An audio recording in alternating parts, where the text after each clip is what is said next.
just been here picking almost all day, and your lunch was mangoes, and there was a snack of mangoes. Yeah, 2 lunches. Yeah, two lunches of mango the same day. 3.5 hours apart, just about right. Yep, and so hopefully you're ready for more mangoes now. Yeah. It's you're able to eat more mangoes than almost anyone I know. But we've got some rather interesting varieties today, and I know a lot of people are wondering what you think of them. So some common ones, some not so common ones. So I guess we'll start with this one, which is a Florigon drop, and I just picked it up, so I don't want it to be past its prime by the time we get to it. The bruise is on this side, so of course I'll cut on the other side, and hopefully it's all lovely in here. Oh, looks good.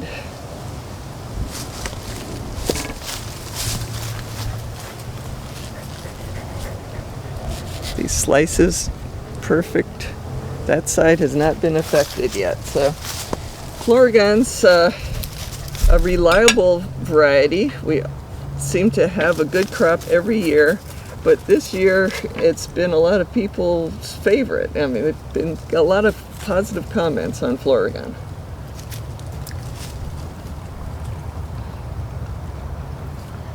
The trees consistently produce heavily every year, and when it's super heavy and the weather's cloudy, the fruit will be less tasty at the start of harvest, but the last ones are almost always very rich. This year most of them have been rich even from near the start of the harvest. There's no mango that's creamier in texture, and if you're a fan of mangoes from the Philippines, this is descended from the Philippine mango, and I think is better than the Philippine mango.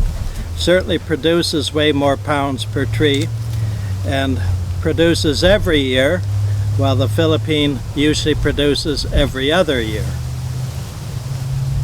Yeah, it's definitely got the Indo-Chinese flavors, but also the texture.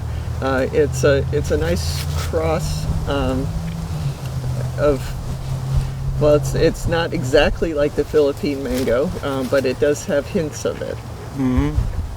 And unlike the Philippine mango, this one has an extremely thin skin that is not noticeably bitter.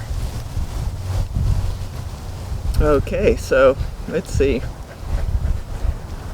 We'll try a K3 or Kathy. And on Tropical Fruit Forum the other day, I saw that someone's calling it kryptonite mango. So I don't know who came up with that name. I just heard K3? of it. Just heard of it this week. Yeah, so someone's renaming stuff. It's called Kathy because Kathy sounds like K3. It was in the K row, the third plant in the row, at Gary Zill's experimental farm.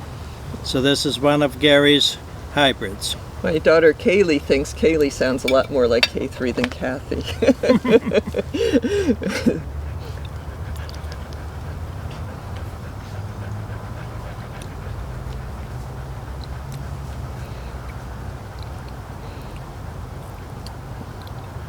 If you don't have room for a lot of trees and you live near the coast, I would always recommend a Kathy over a Florigon because the flavor is sweeter. I like it a lot better. But if you live out in the western communities, Florigon will probably produce a lot better for you. And it's not just sweeter, but it's a richer flavor also. It's really got, it's a nice mix of the Indian and the Indo-Chinese.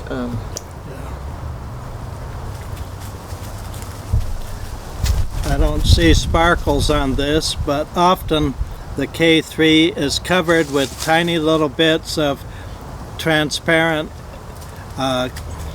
very clear, like little diamonds, bits of sap oozing out through the skin, and that's a good indication of ripeness. It's not necessary to have that, but you can pick them when they're covered with sparkles, even if they haven't turned yellow yet, and they'll be very good.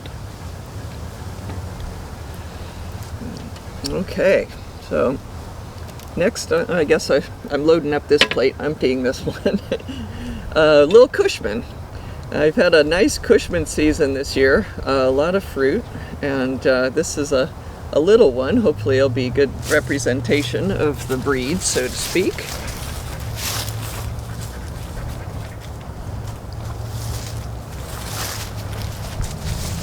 You got these dogs very interested in whatever you throw their way. A lot of people consider the Cushman to taste a lot like Hayden. I think it tastes much more like the Hayden's mother, the Mulgoba. Has a similar firm texture as the Mulgoba and similar flavor.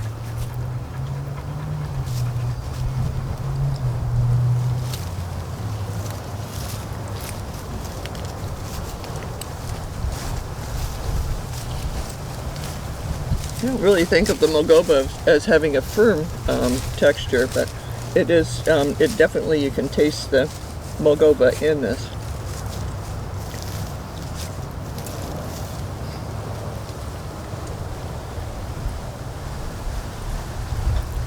Cushman is also known as Big Yellow. So this one is a tiny Cushman. They're often that big. Yeah, and also nicknamed apple because of the shape. It really looks more like an apple. Very round. Yeah. All shapes and sizes. This year the tree produced heavily, and most years it does produce at least some. And when they ripen, they're very showy, very yellow up there. Yeah, and then some of them can be too big to even fit into my basket. They can get quite large. So I guess we'll try this one. I have very little confidence that this is at full flavor. This is cotton candy, and it seems small to me, but I keep hoping. It's our first crop this year, and the knife just really isn't going in. It seems underripe also. Yeah, probably a little early. I think it was a drop, and sometimes they drop because they just can't hold the fruit.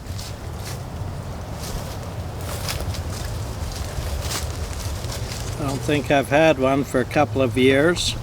Okay. In 2015, when I was picking them at Zill's experimental farm, it was one of my favorites. This probably tastes different. This one's a little tart. It's not a bad flavor, but I know it's not the flavor cotton candy should be.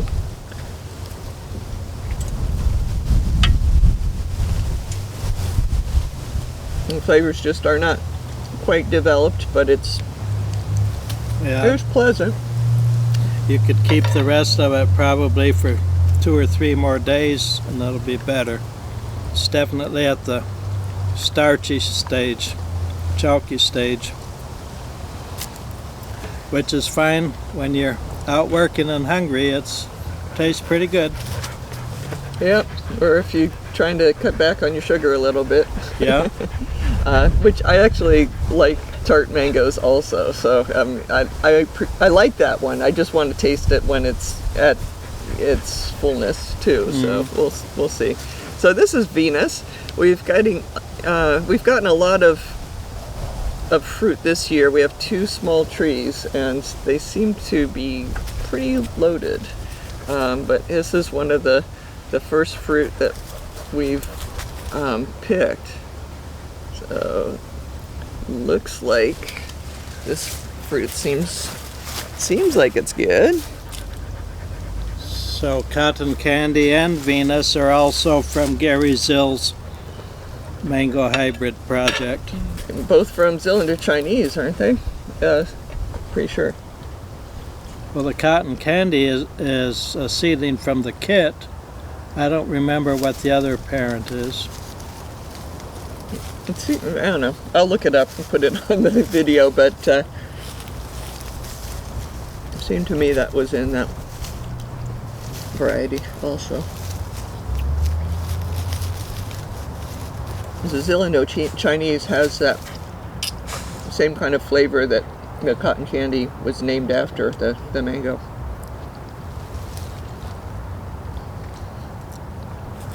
So what are you tasting in the Venus? That's the best one I've had, a Venus. When I was picking, of course, I was eating the drops. Probably didn't get one at just the nice stage like this.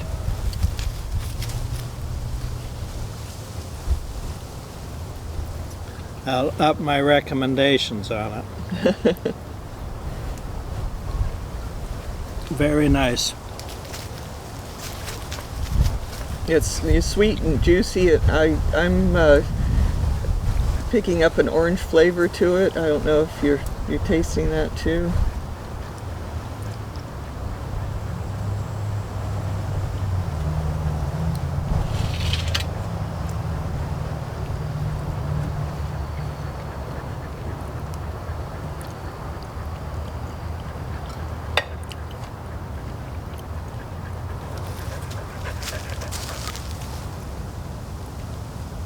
Just very melting flesh, you know.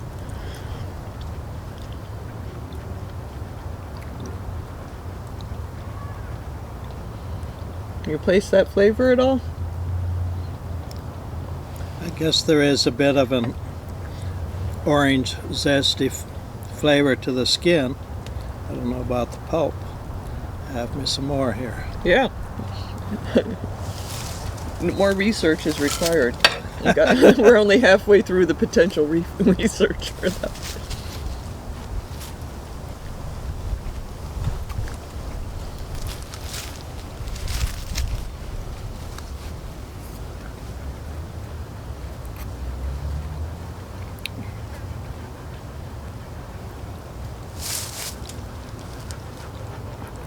Venus is highly productive every year. It's late. It does have a tree problem, and that is that the branches tend to be extremely long and then set a big crop out in the end, and then the whole branch can break off the trunk. So you need to prune ahead of time to keep your branches robust, short enough to be robust, and maybe have some prop sticks around if you see it looks as though a problem is developing. Yeah, our two trees are small still. I'm guessing about 7 feet tall, and they're not very wide. But even so, one of the trees, the lower branch is so low that the fruit are resting on the ground. You know, it just, when you get 3 of fruit this size on one branch that's about this size, you know, the fruit are going to pull it back down. So no breakage, but definitely could use a prop stick or a little tiny prop stick in that case. Usually 2 prop sticks. So anyway, ending our tasting session right now is lemon zest. The highlight. Always good. I mean, we've got a lot of nice mangoes here, but this one has a little bit of the pigmentation that they can get.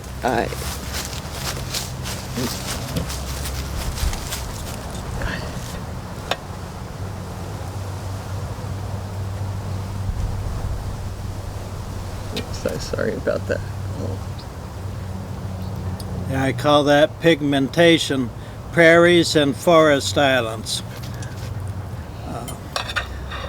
The green islands of woods in the golden prairie. I call them birthmarks. Birthmarks, yeah. Yeah, the mother of this, the Popuculi, commercially nicknamed lemon meringue, sometimes has those same markings. The skin on the lemon zest is more orange than the Populi, and it definitely has a glossier look. The Populi is more of a matte finish.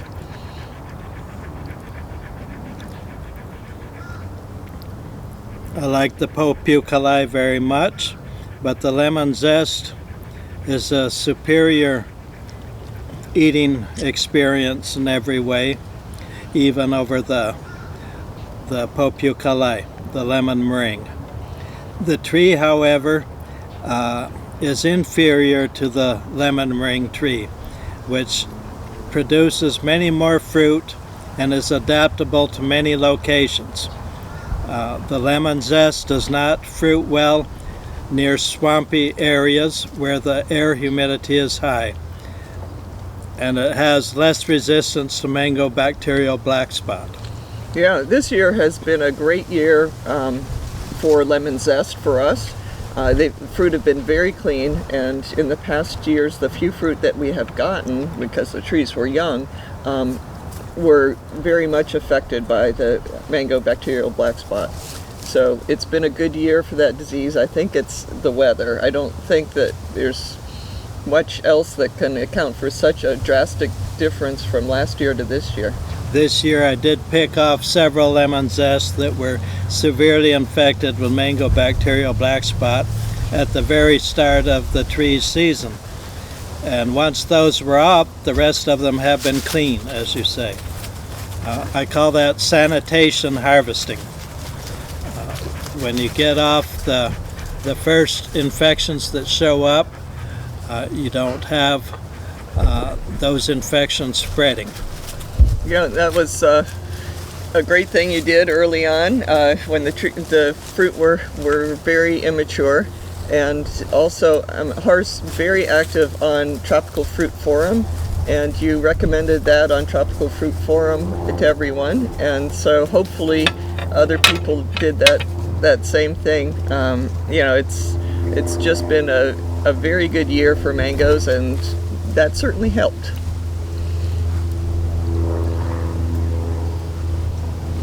So how does the skin rate on the lemon zest? Kind of neutral, but because the whole thing is zesty, but the skin is certainly orange zesty as well. It's quite thin. When you're eating it up with a pulp, you don't notice it that much. Yep. You eat the skin on almost all the varieties, it seems, but there are a few that you don't like the skins on. There are definitely some that are too bitter, and some that give me allergies. So, yeah, Hayden and Tommy Atkins skins taste good to me, but I feel my throat tightening after I eat them, so unless I have Benadryl handy, I shouldn't. It's not worth eating the skin in those if you don't have Benadryl around. But yeah, this was a really prime spread of fruit here, except for the cotton candy, which was okay, but it should have been prime with the others, but it needed 2 or 3 more days at least to ripen up. Yeah, I think though, I'm not sure if that would have had the full flavors even if it had ripened though, because it does seem a little bit small, don't you think? Yes. So, but it wasn't bad. It was just, these other ones were at their peak, and this one was not. We have high expectations for cotton candies, so it didn't measure up to the expectations. Yeah, if you were eating mangoes from the store and had that one, this one would probably be better. No, it definitely would be. I think yeah. Well, sometimes you get decent ones in the store, but especially the Madame Francis from Haiti, those can be pretty good. So let's do a little recap on what your favorite varieties are of the 5 on the plate here. Of course, it's just these fruit, not your whole experience with each of the varieties. The lemon zest certainly would be number one, and the Kathy number two. The Florigon, I don't often list among my top varieties, but it's moving up because this year they've been good.